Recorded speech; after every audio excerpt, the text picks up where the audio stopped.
E você falou uma coisa que me chamou muita atenção. Realmente, na década de 90 e esse período de 95 até 2000, aí sim começa a questão da virada do milênio, começa a se discutir muito o movimento esotérico.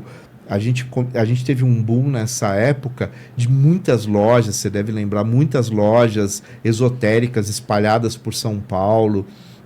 E tinha muitos cursos, né? E muita coisa nova. Sim. E o budismo realmente, ele era algo ainda, parece muito da comunidade japonesa, e não era nem... Se falava em budismo, pensava em Japão. Não se pensava em China, não se pensava em Tibete. Né? E o Dalai Lama realmente ainda havia uma coisa assim, um pouco escondida, né? Poucas pessoas sabiam da história dele. Sim.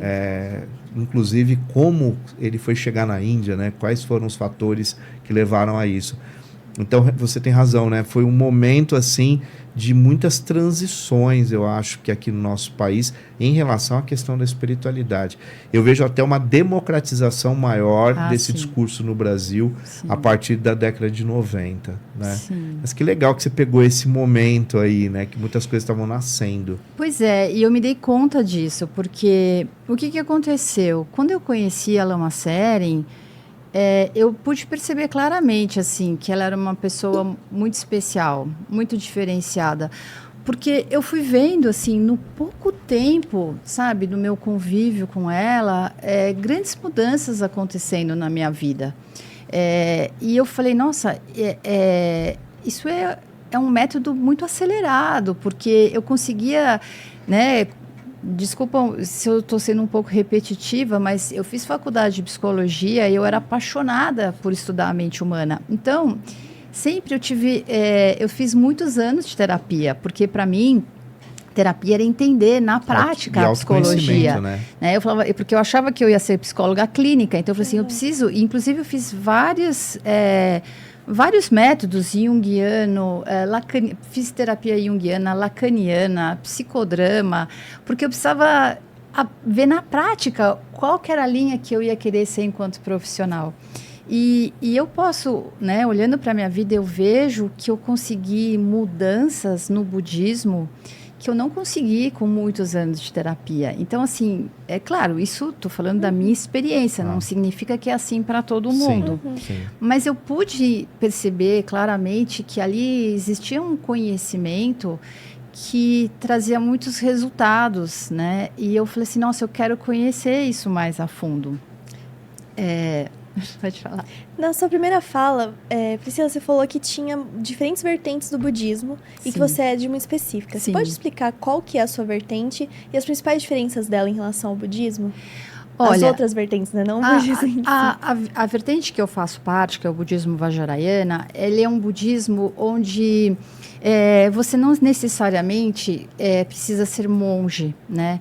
Então, a característica principal do budismo Vajrayana é você usar tudo que você pode estar usando na vida e fazer disso a matéria-prima para o seu caminho espiritual. Então, por exemplo, um monge.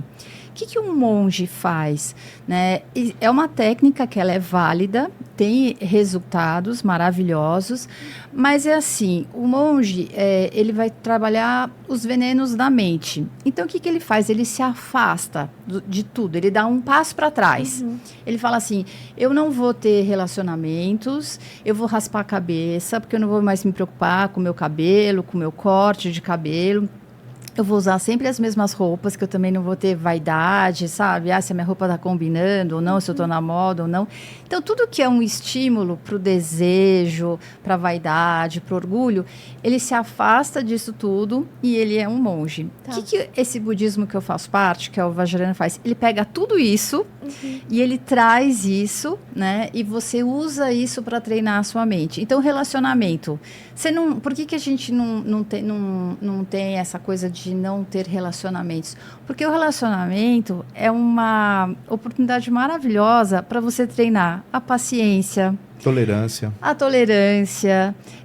Você se preocupar com o outro, Sim. tanto quanto com você mesmo. Sim. Então, assim, de um certo modo, é até uma pena, né? Você não usar isso que está disponível, né? Então, essa é uma característica muito forte do budismo que eu faço parte, que é isso. Inclusive, se você for no templo, e convido todo mundo que estiver assistindo ir ao templo, chama Otsaoling, fica em Cotia. Ele é uma réplica dos templos que você encontra no Tibete. E se você pode ir tanto em São Paulo, como também no Rio Grande do Sul, perto de Gramado, existe um outro templo que o Shagdu Rinpoche, que é o meu professor da minha professora, construiu, que também é maravilhoso, chama Kadroling, fica perto de Gramado, na cidade de Três Coroas. Se você for lá, você vai encontrar um templo muito colorido, cheio de cores, e quando você vai fazer a meditação, tem uma característica que tem instrumentos que são tocados, então você tem sino, tambores. Por que isso? Porque dentro da meditação que a gente aprende a meditar com muitos estímulos, de cores, de sons. Por quê? Porque a vida ela é cheia de estímulos. Então, você tem que... Na meditação diária, é como se você encontrasse a sua calma, o seu centro, a sua sabedoria, com um monte de coisa acontecendo ao seu redor, né?